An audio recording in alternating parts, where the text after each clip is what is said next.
اب آ جاتے ہیں حدیث کے ٹاپک پہ، پہلے بات ہو رہی تھی، اب آ جاتے ہیں فقہ کے بارے میں۔ یہ ایک سلسلہ وار گفتگو ہو رہی ہے۔ السلام علیکم کہنا بھی اس میں یعنی کہ ضرورت نہیں ہے، شارٹ موویز لیکچر ہیں، سلسلہ وار سنیں گے تو آپ کو پتہ چل جائے گا کہ شروع میں السلام علیکم کہی۔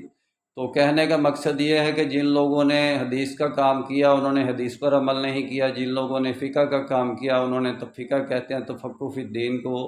دین کی سمجھ بوجھ کو، انہوں نے وہ تفقہ فی الدین کا کام نہیں کیا، صرف کتابیں لکھی۔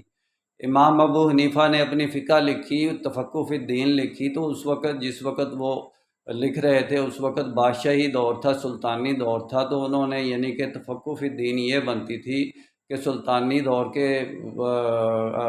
متبادل یعنی کہ اسلام کی جماعت کو ایک کیا جائے اور امت کو وحدت میں لایا جائے۔ سب سے بڑی اسلام کی اس وقت یہ فقہ تھی، لیکن انہوں نے اس فقہ کو اختیار کرنے کی بجائے بنا بنایا دین، جیسے مولانا مودودی نے اپنی جیب میں ڈالا ہوا تھا بنے بنائے دین کے اوپر، یعنی کہ انہوں نے فقہ کر کے تو یہ وہ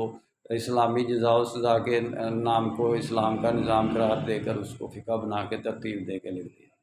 تو میرا کام اسلامک ورلڈ کی امن اور یونائٹی کا ہے، میں پریکٹیکل آدمی ہوں، تو انشاءاللہ ڈیٹیل میں بات پھر ہوگی۔ نسبت وحدت خدمت خیر کے ساتھ، اللہ حافظ۔